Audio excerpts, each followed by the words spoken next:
Welcome to Bulan Aksi 2024, harapan baru menuju Sumsel Emas. Bersama kami dari Departemen Kajian dan Aksi Strategis BMKM FK Unsri hadir untuk menyapa masyarakat Sumsel. Sebelumnya ada pepatah yang mengatakan kalau tak kenal maka tak sayang. Maka dari itu izinkan kami untuk memperkenalkan diri. Halo semuanya, perkenalkan namaku Najwa Balkisahab yang biasa dipanggil Najwa, dan rekan Aku Zahra Gaisani yang biasa dipanggil Zahra. Jadi pada kesempatan kali ini kita akan berbincang mengenai visi misi dan program unggulan dari calon gubernur dan calon wakil gubernur Sumatera Selatan di bidang kesehatan untuk mencapai Sumsel Emas. Nah, biar diskusi kita ini makin afdol lagi, kita sudah mengundang Pak Edi Santana Putra sebagai narasumber kita pada pagi hari ini. Pak Edi ini merupakan calon gubernur dari pasangan nomor urut 2 bersama Ibu Rizky Aprilia dalam Pilkada 2024. Selamat pagi Pak Edi. Selamat pagi. Assalamualaikum warahmatullahi wabarakatuh. Waalaikumsalam warahmatullahi wabarakatuh. Gimana kabarnya Pak hari ini? Alhamdulillah. Saat kemarin pulang jam 12 dari hoki. Oke, walaupun udah capek-capek nih tadi malam baru pulang jam 12, terima kasih ya Pak udah berkenan buat membersamai kita di acara Bulan Aksi pada diskusi pagi hari ini. Iya. Makasih. Masyarakat Sumsel termasuk aku dan juga Najwa udah gak sabar lagi nih untuk topik pembahasan kita pada kali ini. Langsung aja tanpa berlama-lama lagi kita mulai diskusi pada pagi hari ini bersama Pak Edi. Oke, jadi yang pertama boleh nih Pak dijelasin sedikit tentang visi misi Bapak untuk Provinsi Sumatera Selatan selama 5 tahun ke depan. Ya, Najwa, Zahra, Ananda yang cantik-cantik ini. Jadi saya Insinyur Haji Edi Santana Putra MT bersama Dr. Rizky Aprilia SHMH adalah calon gubernur dan calon wakil gubernur untuk periode yang akan datang ini, yang pilkadanya akan dilaksanakan 27 November 2024. Nah, kami punya misi, dia sederhana, yang sering terbaca di tagline baliho gitu kan, Sumsel cerah. Artinya apa? Sumsel cerah itu maknanya ada cerdas, sehat, dan sejahtera. Artinya cerdas itu berhubungan dengan pendidikan, kemudian sehat tentu berhubungan dengan pelayanan kesehatan, sejahtera berhubungan dengan ekonomi. Ekonomi mana? Kami mengkhususkan ekonomi kerakyatan. Itu visinya. Jadi kalau kita melihat perkembangan tahun 2019-2023, Sumsel ini dibanding kalau kita perbandingannya Sumatera bagian selatan 5 provinsi ya, Sumatera Selatan, Lampung, Jambi, Bengkulu, Bangka Belitung, Human Development Index-nya, indeks pembangunan manusia itu nomor 4 terbawah. Ya. Di bawah Sumsel ada Lampung. Hanya inilah rasanya kita Sumatera Selatan yang sumber daya alamnya banyak, kaya, tapi IPM-nya nomor 4, hampir nomor terakhir gitu. Kemudian juga kalau ini kan bicara IPM itu ada hubungannya dengan kesehatan, pendidikan, dan ekonomi tadi. Nah, misalnya kalau kesehatan ukurannya variabelnya apa? Variabelnya usia, rata-rata usia harapan hidup. Misalnya harapan hidup Sumatera Selatan 70 tahun gitu kan. Nah ini sangat tergantung dengan kesehatan gitu kan. Nah kemudian pendidikan. Sedikit misalnya ada rasio pendidikan itu usia anak sekolah ataupun putus sekolah gitu kan, makin sedikit makin bagus putus sekolah. Terus tuh apakah dia bisa menyelesaikan wajib belajar 12 tahun. Nah, makin sedikit presentasi ininya tidak masuk dalam itu, maksudnya itu. Jadi 3 hal itu ya, kesehatan, pendidikan, dan kesejahteraan adalah hal utama yang dalam IPM itu. Nah, pengangguran di Sumatera Selatan ini tingkat pengangguran tinggi sekali, nomor 1 di antara ke-5 provinsi tadi. Sedangkan tingkat kemiskinan itu nomor 2 dibandingkan 5 di Sumbaksel itu. Jadi kita urutan kedua. Urutan pertama Bengkulu kalau tidak salah. Kita nomor 2 miskinnya gitu. Jadi yang terjadi ya. Jadi banyak pengangguran, masih banyak rakyat yang miskin. Kira ini ya. Oke. Nah Pak, dari visi misi tersebut tadi Bapak udah menjelaskan juga sedikit mengenai kesehatan nih Pak. Boleh nggak lebih dalam lagi nih Pak dijelaskan bagaimana visi misi tadi nih relevan terhadap masyarakat saat ini juga dan juga utamanya di bidang kesehatan Pak? Begini, kesehatan ini begini. Pelayanan kesehatan untuk rata-rata masyarakat terutama menengah bawah ya. Sekarang ada BPJS. Hanya yang terjadi di lapangan banyak sekali BPJS itu yang nunggak keluarga. BPJS kelas terendah itu murah, hanya 60.000. Tetapi satu keluarga itu isinya 5 orang, 6 orang atau lebih. Artinya sebulan harus bayar 300.000, 360.000. Nah, jadi mahal. Kayaknya banyak yang nunggak. Gitu kan. Nah, ketika ada yang sakit di satu keluarga itu, orang satu misalnya, nah semuanya harus dilunasi dulu. Saya dia nunggak 1 tahun atau 10 bulan, harus melunaskan 3 juta, 4 juta, seperti itu. Nah, ini jadi BPJS ini harus ada solusi untuk mengatasi hal itu. Nah, pelayanan yang diberikan oleh BPJS ke akses rumah sakit. Kadang-kadang ada cerita rumah sakit nolak gitu. Nah, dari segi inilah ke depan kami akan siapkan rumah sakit yang betul-betul gratis tanpa melihat BPJS lagi. BPJS lunas bagus, BPJS enggak tetap kita layani dengan baik. Hanya pakai KTP, gitu, hanya pakai kartu keluarga dan sebagainya. Pokoknya se-Sumatera Selatan ini kita siapkan berobat gratis itu di rumah sakit yang kita tunjuk, terutama milik pemerintah daerah. Oke. Jadi kan Bapak udah ngejelasin tadi tuh singkat tentang program berobat gratis. Nah, untuk program berobat gratis itu apakah ada syarat-syarat tertentu buat dapetin pelayanan itu, Pak? Untuk syarat dan ketentuan untuk mendapatkan pelayanan berobat gratis itu, Pak? Tidak ada syarat yang harus ini ya, yang sulit-sulit.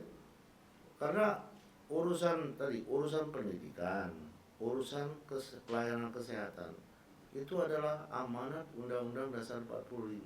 Setiap warga negara mempunyai hak untuk mendapatkan pendidikan yang baik, yang layak, juga pelayanan kesehatan. Negara harus menyelenggarakannya. Negara kan termasuk pemerintah daerah, harus menyiapkan urusan pendidikan dan kesehatan. Jadi wajar kalau gratis kita.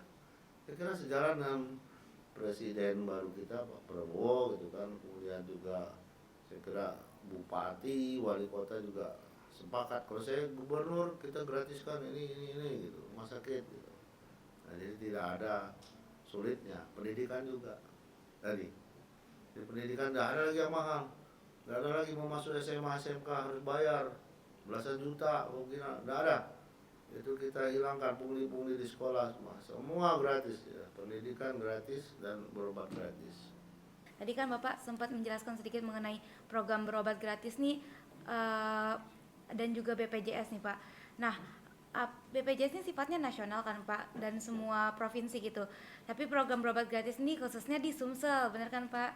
Nah, kira-kira ada nggak sih Pak perbedaan dari BPJS dan juga program berobat gratis ini? Apakah nanti dari layanan-layanan kesehatan yang nggak bisa di BPJS atau terlalu mahal ini bakal bisa dilayani di program berobat gratis? Kayak misalnya contoh nih Pak, di BPJS nih fertilitas nih tidak masuk ke dalam layanan kesehatannya. Kemudian juga pelayanan kesehatan akibat tindak pidana, penganiayaan, kemudian kekerasan seksual dan juga korban terorisme ini nggak masuk dalam BPJS.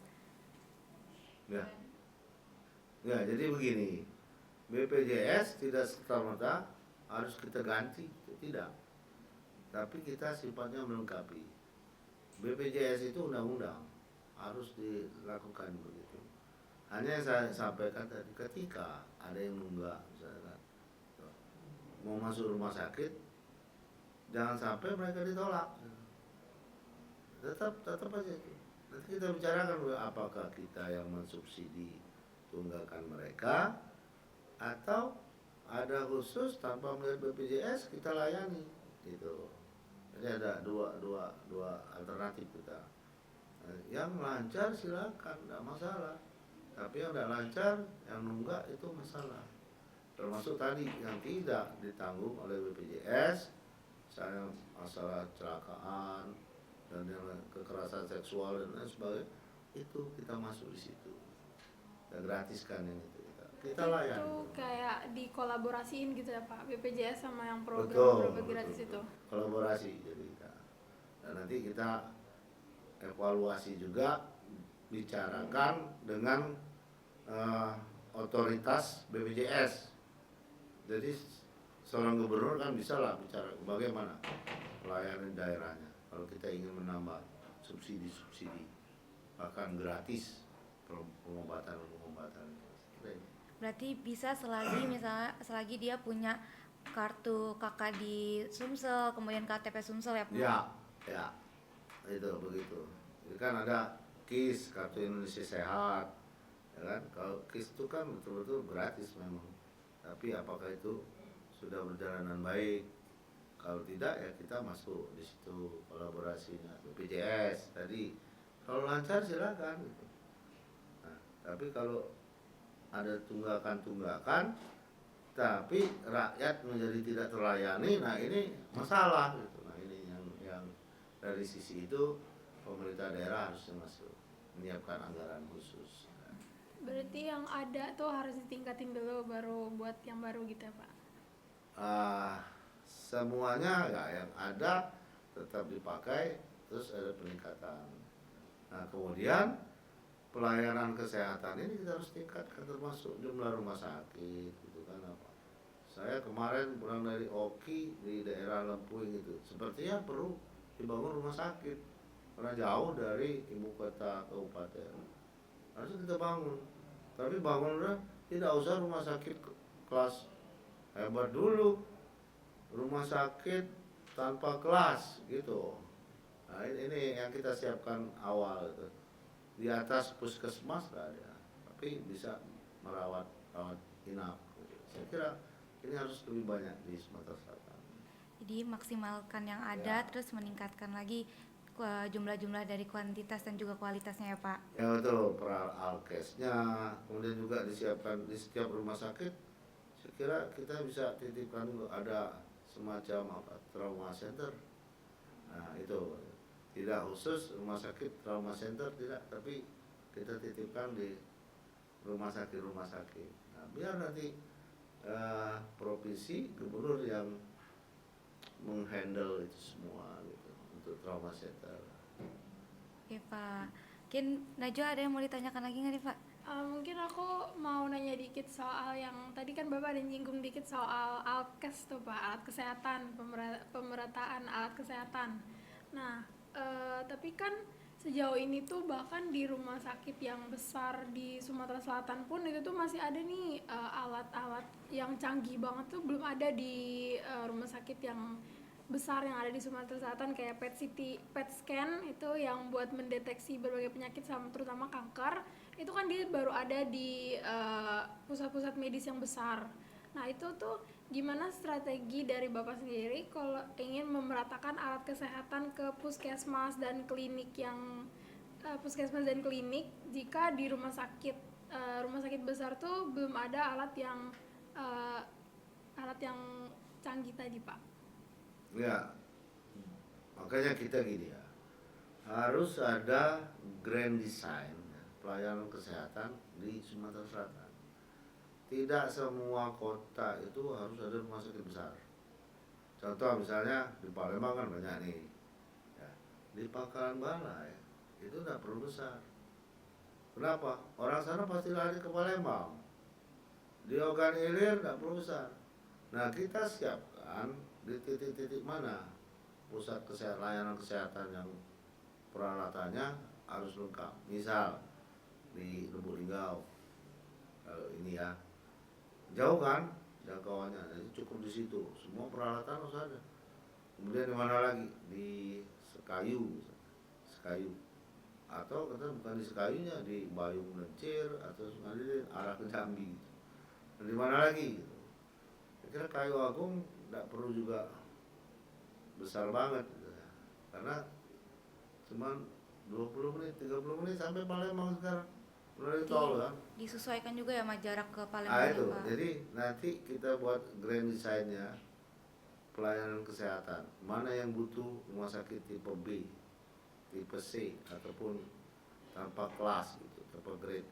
Nah kemarin saya temu juga ada spesialis saraf, tapi gimana di sini nggak ada peralatannya, nggak ada CT scan, nggak ada.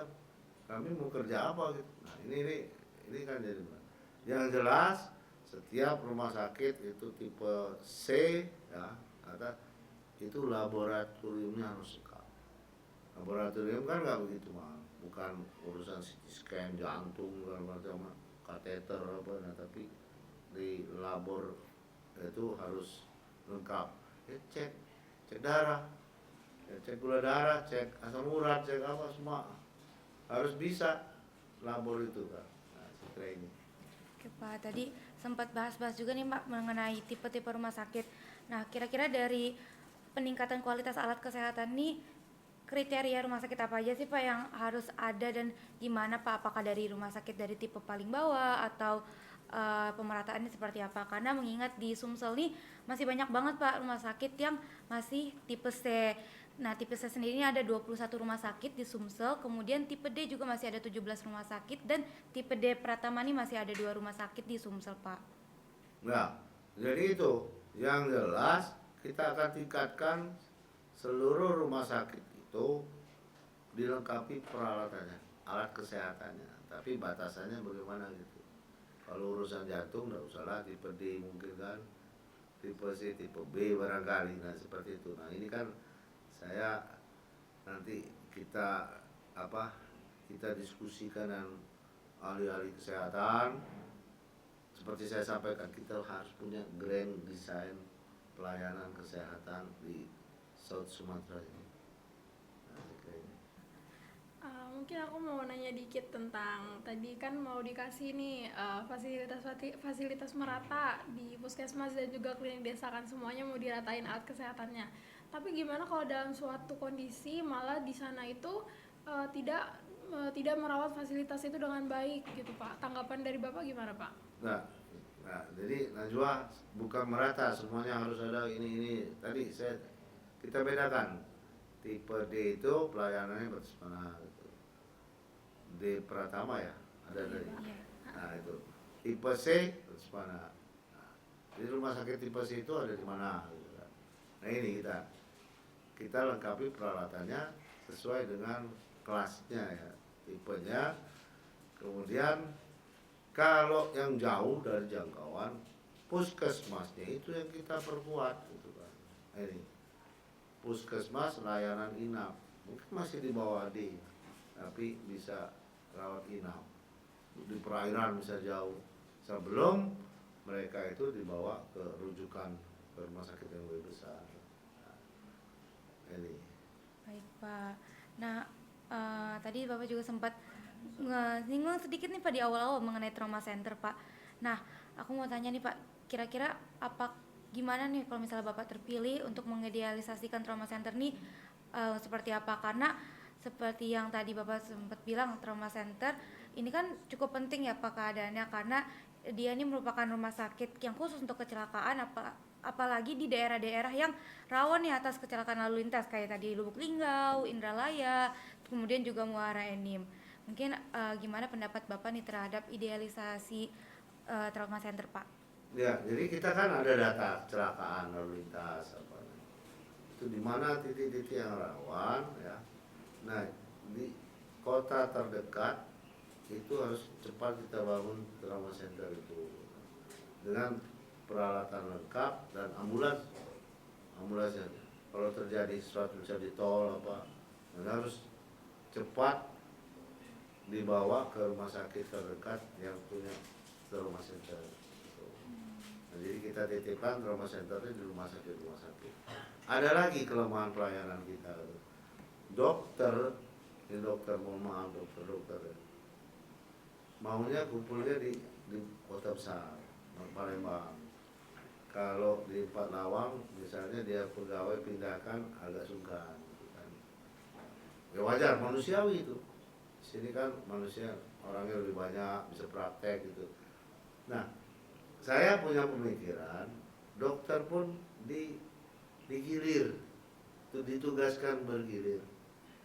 Jadi mungkin dibicarakan dengan Ikatan Dokter Indonesia bagaimana caranya nanti.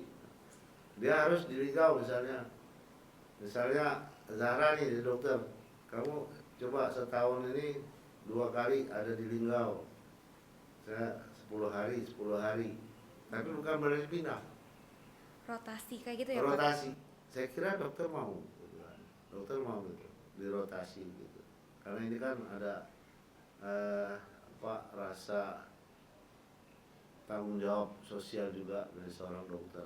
Ini yang kita di kampung-kampung tidak ada dokter itu, rumah sakit dikit sekali dokter di Palawang, Penggalang. Saya kira ini. Sementara hubungan kita akan lebih lancar nanti, aksesnya jalan tol nanti sampai Palembang, Bengkulu kan sudah sangat dekat kan.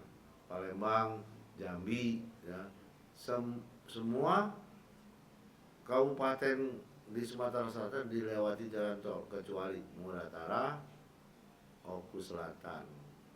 Kalau Oku Timur itu nanti ada akses dari Lampung Palembang di Lubuk Seberut. Nah, itu dia. Jadi gampang, dokter nggak masalah. Asal ada yang juga fasilitas, difasilitasi ada tempat, ada rumahnya. 10 hari kan perlu rumah juga, ada insentifnya, nah itu.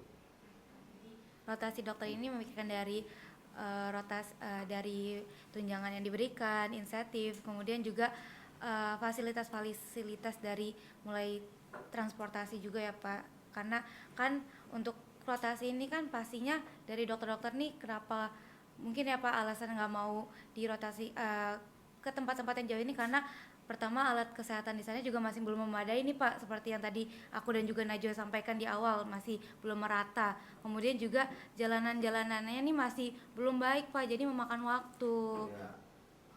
Ya itu tadi. Jadi saya pernah ada dialog dengan bupati ya, terus saya wali kota, Pak tolong dong Pak wali gitu. Ada yang mau pindah nggak dari Palembang ke Empat Lawang? Dokter kami kurang. Berapa di Empat Lawang pada waktu itu ini 10 tahun yang lalu 4 dokternya seluas Empat Lawang itu 4. Dia tanya Palembang berapa waktu itu 1.500. Nah bayangkan itu, jadi di sini ngumpul sekarang mungkin di hampir 3.000 dokter di sini, tapi di kabupaten-kabupaten masih sangat minim sekali. Dan kan nanti kita siapkan akses transportasi yang bagus. Nah, mudah-mudahan ada program rotasi dokter itu bukan pindah, dari melayani 10 hari di kabupaten atau seminggu. Oke, jadi tadi udah dijelasin tentang program tentang pemerataan AKES dan juga disesuaikan dari rumah sakit tipe-tipenya dan pengembangan fasilitas-fasilitas di dalamnya dan juga rotasi dokter. Dan sekarang mungkin kita akan beralih ke program unggulan Bapak, salah satunya itu Sumsel Sehat. Jadi ya, aku ada baca di program unggulan Bapak itu kan ada program Sumsel Sehat. Nah itu boleh nggak Pak dijelasin sedikit gambaran besar kegiatan dan program dari Sumsel Sehat itu Pak? Ya, jadi Sumsel Sehat itu ya harusnya ke depannya totalitas pelayanan kesehatan juga pencegahan penyakit, stunting gitu kan. Nah, dulu saya punya program begini, untuk mencegah stunting misalnya. Mulai dari ibu hamil. Ibu hamil kita perhatikan. Waktu wali kota dulu saya ada stiker. Stiker itu ditempel di depan. Di sini ada ibu hamil. Nah, untuk mengingatkan tetangganya Bu, udah periksa belum nih? Bulan ini. Kalau belum ayo periksa tuh. Nah, seperti hal seperti itu. Jadi kita memang dari gizi ibu hamil sampai melahirkan itu harus kita urusi. Oke, aku mau nambahin pertanyaan nih Kak. Kan tadi ibu hamil nih Pak, pencegahan stunting juga. Apakah pelibatan vaskes nih mulai dari vaskes primer dulu kayak posyandu atau juga puskesmas pembantu, atau nantinya cuma terpusat di rumah sakit yang ada di sentral kota? Nah, semua tingkatan harus kita persiapkan. Tapi setidaknya puskesmas lah. Puskesmas sudah bisa periksa gitu. Seperti Palembang cukup kuat puskesmas. Dulu ada penyakit demam berdarah, kematiannya tinggi. Nah, nggak tahu, nggak ada mau meriksa apakah dia ini demam karena apa. Nah sekarang kan sudah ada, tiap puskesmas tahu, oh demam berdarah kamu, udah masuk rumah sakit atau gimana ya. Nah ini sama aja, ibu hamil itu harus terus diperiksa, dan kewajiban bagi puskesmas terdekat yang tempat si ibu hamil memeriksa itu mengingatkan. Walaupun, nah kok nggak datang bulan ini belum datang, dia utus ke tempat si ibu hamil, keluarganya untuk segera membawa ke puskesmas diperiksa. Jadi kita proaktif juga, bukan pasif pelayanannya. Oke, baik Pak. Jadi apakah nanti ke depannya program Sumsel Sehat ini bakal melakukan tindakan preventif juga Pak, mengingat di Sumatera Selatan ini masih banyak banget, ada 10 penyakit paling banyak di Sumatera Selatan ini, ada contohnya DBD, malaria dan juga ISPA. Gimana dari program Sumsel Sehat ini untuk tindakan preventifnya Pak? Ya, kalau demam berdarah ya, preventif kita semua lah, dari stunting, terus penyakit-penyakit seperti jangan sampai ada terjadi polio, yang mengakibatkan saraf, misalnya anak-anak itu kan karena kurang gizi ya. Nah ini harus kita betul-betul kita urusin ya. Terus nanti kan ada DBD itu harusnya sudah ada lagi. Malaria itu kenapa itu? Akibat nyamuk malaria itu harusnya sudah ada lagi. Nah ini yang akan kita cari penyebab ini ya, kita akan basmi penyakit-penyakit seperti itu, kita urusi. DBD bukan penyakit mengerikan lagi sekarang kalau cepat penanganannya. Nah, cuman juga harus dikasih tahu di rumah-rumahnya itu harusnya seperti ini supaya tidak ada nyamuk yang bisa mengakibatkan penyakit DBD. Nyamuk apa itu? Ada nyamuknya kan, jenisnya dia bertelurnya di tempat yang bersih, Mbak. Aedes aegypti. Nah itu harus diberi pelajaran seluruh masyarakat itu harus tahu. Jangan ada ban bekas, kaleng bekas itu yang kalau kena hujan. Jadi kayak diberi penyuluhan gitu Pak buat masyarakat sekitar. Iya sebetulnya ada kader kesehatan tuh ada di setiap desa, setiap kelurahan gitu. Nah mereka harus terus menyampaikan sosialisasi hal seperti itu.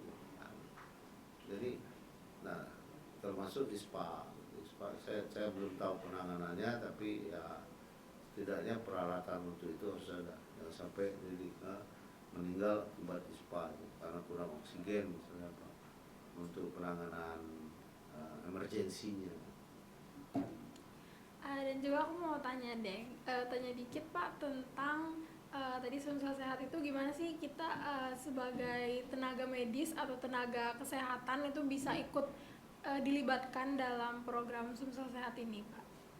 Kalau untuk pelayanan kesehatan ya jelas yang terlibat adalah orang-orang yang bergelut di bidang kesehatan, mulai dari dokter, perawat, bidan, semuanya ya. Terus di puskesmas semua ya itulah.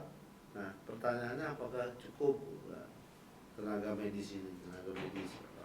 Kalau kurang, inilah yang harus kita cukupkan melalui apa, rekrutmen. Tenaga apa, apoteker juga cukup nggak? Kalau nggak, kita harus, kalau perlu kita kasih beasiswa untuk percepatan itu, untuk mereka tenaga labornya,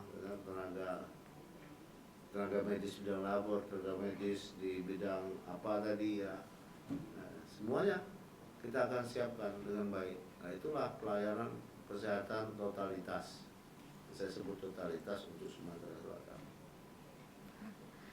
Tadi kan sempat disebutkan beasiswa nih Pak. Nah aku sempat baca-baca juga di gambaran program kerja dari paslon nomor 2 nih. Ada tentang implementasi dari penguatan kapasitas nakes melalui training beasiswa S2 sampai dengan S3 sampai dengan rekrutmen tenaga kesehatan terbaik. Boleh dijelaskan lebih dalam nggak Pak, biar kami semua nih dan juga masyarakat Sumsel lebih paham mengenai program ini Pak? Ya, jadi kalau sektor formal gitu ya, yang di bidang yang kita butuhkan gitu, tadi kesehatan, memang kalau ini minim, masih kurang, itu merupakan suatu keharusan kita melengkapinya. Kalaupun belum ada, kita kasih kemudahan fasilitasi untuk beasiswa. Ayo dong, di desa-desa, misalnya di kabupaten yang mau jadi, katakan mau jadi dokter, mau jadi perawat, mau jadi ahli di laboratorium, apoteker. Nah itu harus kita lengkapi. Tapi kita makanya harus punya grand design pelayanan kesehatan menyeluruh total untuk Sumatera Selatan. Di mana rumah sakit lebih, Mulinggau, Lahat, misalnya Sekayu, kan. Kalau Palembang kan udah ada usah diukur Batu Raja, kan. Kemudian laboratoriumnya semua sampai bisa ngecek apa gitu kan, dan peralatan alat kesehatan lainnya.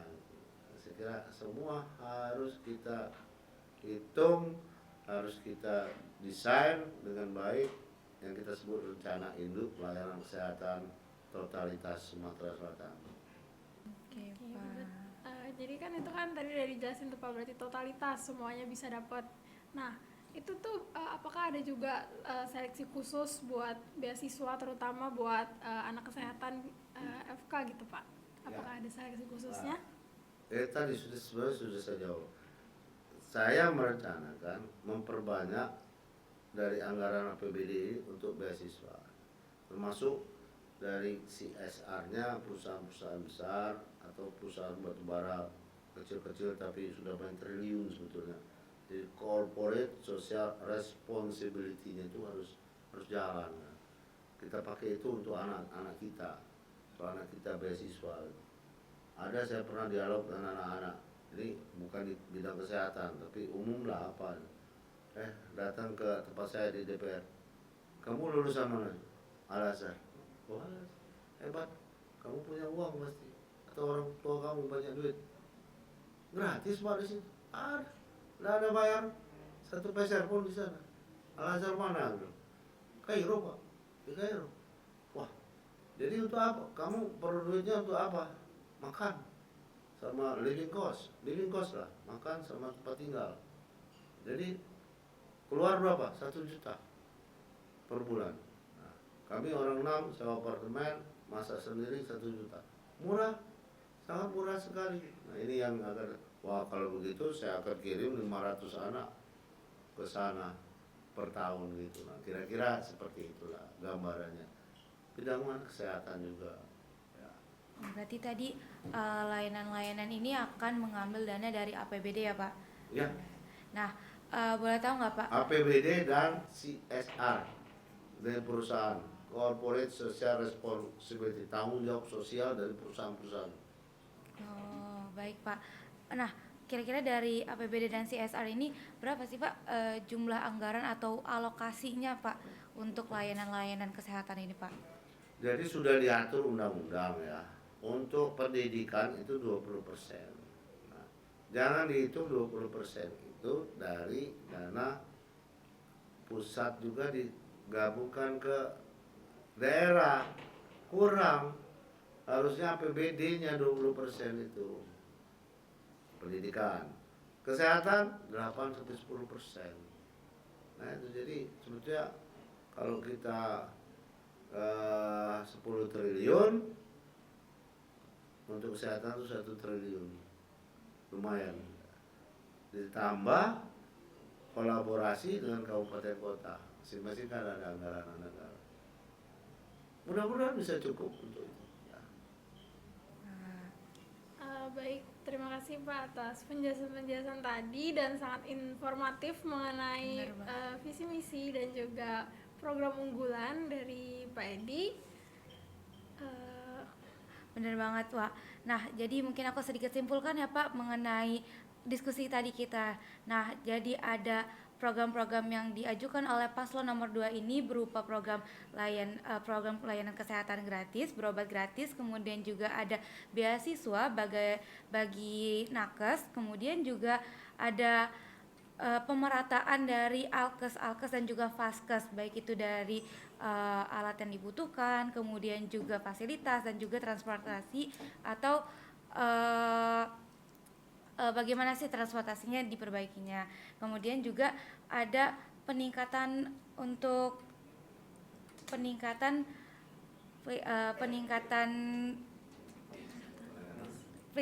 pelayanan untuk mencegah stunting, Pak. Nah, mulai dari posyandu dan juga puskesmas.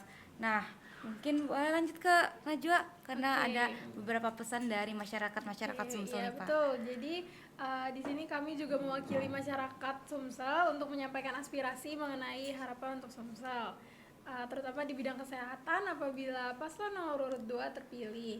Itu masyarakat Sumatera Selatan berharap peningkatan akses dan kualitas kesehatan yang merata, terutama di daerah pelosok, dan juga mereka menginginkan perbaikan fasilitas kesehatan dan akses layanan yang lebih baik serta program preventif yang lebih intensif, termasuk edukasi seks sejak dini untuk menekankan kekerasan dan penyakit menular seksual. Nah, harapan lain juga mencakup aturan kawasan bebas asap rokok, sosialisasi kesehatan gigi, peningkatan kebersihan lingkungan di daerah kumuh, serta dukungan program kedokteran bertaraf internasional. Dan yang terakhir juga masyarakat ingin agar peningkatan tenaga kesehatan dilakukan secara konsisten dan akses kesehatan mudah dijangkau di seluruh wilayah secara merata. Benar banget, Pak. Sekali lagi terima kasih ya Pak Edi atas waktunya.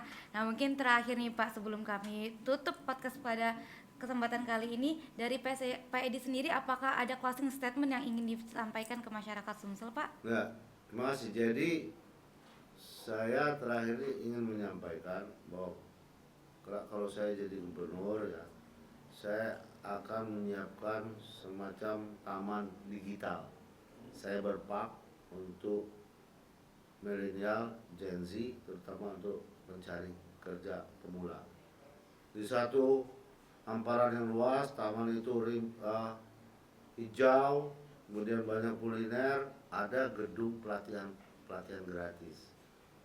Apa yang kita latih di situ? Terutama yang berhubungan cyber, digital. Jadi kalau mau jualan online, e-commerce, kita latih. Mau jadi content creator, kita latih. Mau jadi YouTuber, nah itu ada pelatihan, kan nggak lama-lama juga, seminggu 2 minggu. Juga pelatihan musik, mau jadi penyanyi, mau jadi punya salon, semua kita latih dan gratis. Nah itu akan kita siapkan pelatihan seperti itu di luar tenaga kesehatan tadi, itu khusus kalau kesehatan tadi, tapi yang lain juga, sehingga kita akan menyiapkan lapangan pekerjaan bagi anak-anak cucu kita ke depan ini. Oke, baik, terima kasih Pak Edi.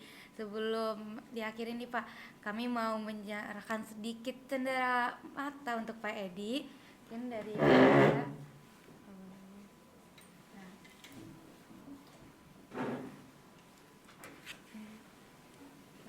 dokumentasi sedikit ya Pak. Ini ada plakat dan juga sertifikat Pak untuk Pak Edi.